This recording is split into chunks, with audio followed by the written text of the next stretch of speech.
I'm the founder and CEO of VidMob.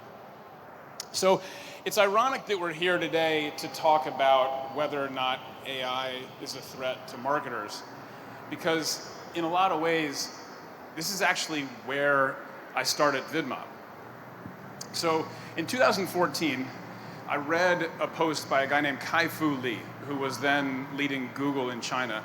And he talked about how you could analyze which businesses were going to be most impacted by AI, most threatened by AI, by constructing a 4-quadrant matrix with the axes being creativity and empathy. And so this is one of those matrices where in the lower left corner, those that index towards low empathy, low creativity would be the most vulnerable to AI, and those that index into the upper right quadrant, high creativity, high empathy, were going to be the ones that were least vulnerable to AI. And so in that upper right corner were sort of creative jobs.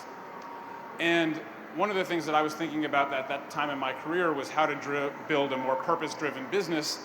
And I was attracted to this idea that jobs, labor, was essentially the root of human dignity. And at the same time, I was also interested in this idea that we were sort of progressing through into a third epoch in human communications. So in a lot of ways, for tens of thousands of years as a culture, we communicated orally.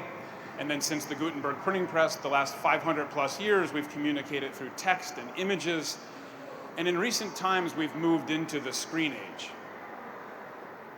So this is how big a transition this actually is. It's the third communication epoch that we've gone through. And so when I looked at that, what sort of struck me was that it was clear that we were going to continue to progress towards more formats. Okay, even with all the squeaking? Okay. Sorry, I was holding it away because of all the squeaking. So as we progress, what we're going to start to see is more formats, more channels, greater media complexity, and all of this leading towards increased creative difficulty. So in much the same way that the first 25 years of the internet experienced omnipresent payment friction and omnipresent security friction, my view was that going forward, we were going to enter a time where we were going to experience omnipresent creative friction. And I wasn't the only one looking at this, right? So every venture capitalist I talked to in 2014 and early 2015, everyone could see this future. Everyone could see that we were rushing headlong into a new world. But we all had sort of different views on how to solve that problem. And so as is often the case with technology investors, the prevailing view at the time was, let's try to optimize and build out all of the human involvement. Let's build template creators. Let's build algorithmic editors, because in their view, the creativity part was the inefficiency that we needed to solve for. That was the problem. And so we actually just had a different point of view, a point of view that I think is more relevant than ever today. And so one of the things that we asked ourselves was, well, what is the goal? What is the long-term goal of a marketer? Is it simply just to get more stuff out there? Because if it is, then sure, template creators, algorithmic editors, that's terrific. But when we asked ourselves that question and when we talked to marketers, what we heard back from them was that the goal wasn't that. It wasn't just about throwing stuff out there into the world. It was about creating uniquely with an audience and that resonated emotionally. That was their goal. And what we see is that we see the same pattern elsewhere, right? A musician's goal isn't just to make a ton of noise. A band's goal isn't just to release thousands and thousands of songs every year. The goal is actually to make incredible music. And the better the music you make, the more fans you have, the more people come to your concerts. And it's the exact same thing for marketers. So this sort of led to us for sort of an early realization. Our realization was that our goal as a company shouldn't be to build technology to scale creativity. Our goal had to be about helping people understand creativity.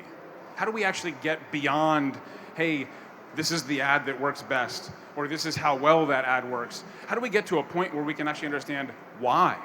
Why does this ad work and that one not? Why does this ad speak to that audience segment but not this one? And so this is what we set out to do. And so what this did was it put us on a path of technological development. The first thing we did was we started plugging into the ads APIs of every major ad platform. So first Snapchat, then Meta, then Google, then YouTube, then TikTok, then Amazon, then Reddit, then Hulu, et cetera. And we started connecting so that we could do two things. First, that we could ingest all of the creative that marketers were running, and second, so that we could pull all the performance information. And then, in 2017, we started working with AI. So we were sort of a little early to this game. But we were amongst the first companies that started using computer vision to actually unpack what's happening inside of an ad. Because at the end of the day, every video, whether it's 5 seconds, 10 seconds, 30 seconds, or 2 hours long, is just a series of frames, and in every frame, things are happening. There's words on screen, or there may not be. There's language that's being spoken. There's objects in the foreground and background. There's emotions on people's faces. All of these things are decisions that we make as marketers, as communicators, to get across a message. And then from there, we were able to pull all the performance data. So all of the clicks and likes and shares and purchases, all of that, and we ended up with two enormous data sets. On one hand, creative decisioning, and on the other hand, behavior. And we were able to cross those two things and start to do really interesting things for marketers. So this enabled us first and foremost as a base level to start being able to actually score content ahead of time and tell a marketer how likely it was to perform on a platform. Is this designed to do well on Meta? Is this designed to do well on TikTok? Because there are very obvious basic things that we can do that actually fit the trend of culture at the time or that don't, and that impacts how people respond. And so this enabled us to basically create base level best practices for the platforms, and then get one layer up to best practices for a category, beverages or automotive or e-commerce, and then one layer up beyond that to actual brands themselves. The next thing we did was we realized we can do more than score. We can actually get into analytics, and so we essentially invented a new category. We called this creative analytics, but for a long time we called it creative intelligence. And so this was actually the science of understanding how individual decisions impact behavior. And this led to more sophisticated ways to develop custom rules for brands so we could actually help them understand their own best practices for their own audiences.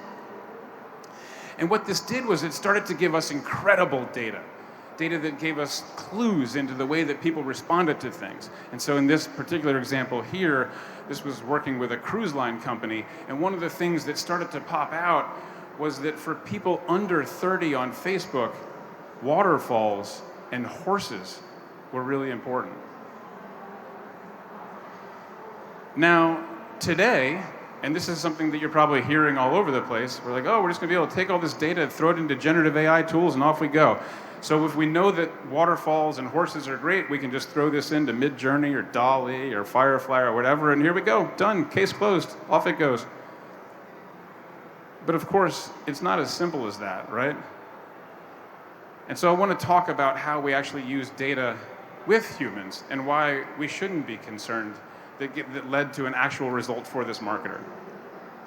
Because what's happening here is that there's going to soon be hundreds of generative AI tools. It seems like every week another 2 or 3 are announced. We have Firefly and Midjourney and DALL-E and et cetera, et cetera. And in a lot of ways, these things are doing the same things. This substantiation layer is already getting commoditized. It's like whether you decide, which type of laptop you choose to use or whatever. There's technology at the end that is important, but what matters is what actually goes into it that takes that commodity tool and turns it into something that drives a result. And so what's happening here is that we're exiting the world that we've been in, a world that was defined by scarcity. For the last decade or so, the central challenge of a marketer has been, how do I create at the speed and scale to fill all the places I need to fill with appropriate content? And that world of scarcity is coming to an end. We are entering into a world of content abundance, content infinity, where you will soon be able to push a single button and your content will be infinitized and fragmentized and to be able to fill everything. And in that new world that starts essentially tomorrow, the central question is not going to be one of scale, it's going to be one of effectiveness. How do I create content that effectively drives the response I'm trying to drive? How do I stand out in a world of content infinity? Again, it's not about making noise. If you're at a campfire, in that world of scarcity, any person with a guitar is going to sound like John Lennon. But if you're showing up on Spotify and you have to compete with 30 million bands, you better do more than just strum a guitar. And so the question now is, as we have that infinitized substantiation layer, how are we going to get unique output? And ultimately, the answer is through feeding it with unique data. So how do you get to unique data? You build loops. And so the thing that you'll recognize quickly about all these tools, the Dollies, the Midjourneys, the Fireflies, is that they're generally pre-trained. They're pre-trained on scrapes of the internet. They're pre-trained on stock image libraries. Firefly just looks at Adobe's stock image library. And so as a result, they come up with essentially canned responses. But what we know from the AI field is that the best types of models, the most responsive models, the models that deliver the best results are always the ones that are reinforced with human feedback. And so what we've set out to do is construct our own RLHF, our own reinforcement learning model with human feedback at VidMob. And so what this is for us, it's about constructing a human decisioning layer that sits on top of both our base models and our platform. And these things operate in a never-ending cycle, going around and around and around. And so if we dive into that and look at what that actually means in practice, what it is that we have thousands of integrated creators, and every decision they make, deciding to move a logo a little bit left or a little bit right, deciding to change the shade of this color, deciding to use this logo or that, all of those decisions are captured. All of the creative process, the conversations between clients and editors, going from draft 1 to draft 5, all of the creative insights, the up-leveling of machine data to strategic data is captured. All of the checks, the brand safety checks, the computer vision checks, all of that information is captured and flows into our models, which make them smarter, which then flow over to our platform itself, and this whole thing just goes around and around and around. And so what VidMob has actually constructed is the largest reinforcement learning model for creativity anywhere in the world. It ingests data from every major platform every day, so we have absolute visibility into performance and how culture changes day to day, minute to minute, and it improves at all times. And so now if we go back to that example of the horses and waterfalls, you can actually see a little bit of this process. So that machine data came back and told us that horses and waterfalls were important for people under 30 on Facebook. But when a human strategist looked at this, when a creative analyst looked at this, what she was able to do was to make the strategic leap and say that this isn't actually about horses and waterfalls. What this is about is that for people under 30, they go on cruises because they want to explore the world. They go on cruises because they want to go on adventures. It's not about being on the boat, it's about being off the boat. And so we were able to re-architect this client's creative strategy, and in doing so, we more than doubled the performance of their digital ads. We also saw that for people over 50, what they're looking for is safety, for simplicity. And so we re-architected those ads, and again saw a similar lift. That machine insight, which was useless, valueless, was turned into a strategic insight through a partnership between a human and an AI system. And in doing so, we drove creative effectiveness. And the reality is that data science is creativity. And so whereas we set out to build a creative business to drive creative jobs, we're actually doing that, but maybe not in exactly the way that I thought of when I started the company.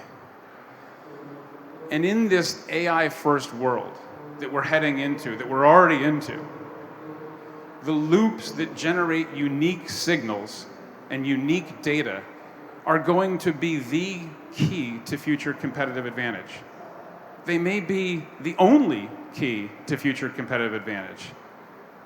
Data and unique data, how your data is different than your competitors, is going to be that important. And so the question that we have here as we think about whether we should be fearful of AI is really, what loops should we be creating? What unique signals can we capture? And most importantly, what new job types can we create that take advantage of these technologies? For us, we've birthed this new job that we call a creative analyst, and we see more and more of our clients putting posts in LinkedIn and other places to hire for that job. This is a job that didn't exist before, and it does now. And so we hear this all the time. AI is going to steal our jobs. I feel like it's on the cover of either Fortune or Time or something pretty much every week. And this is an old refrain. Is AI going to steal my job? The answer is, I think quite simply, it won't. But, and there's a big but here, someone who uses AI better than you absolutely will steal your job. There is no question about that. This is not the metaverse. This is not Web 3. This is the most real thing that has happened in any of our lives.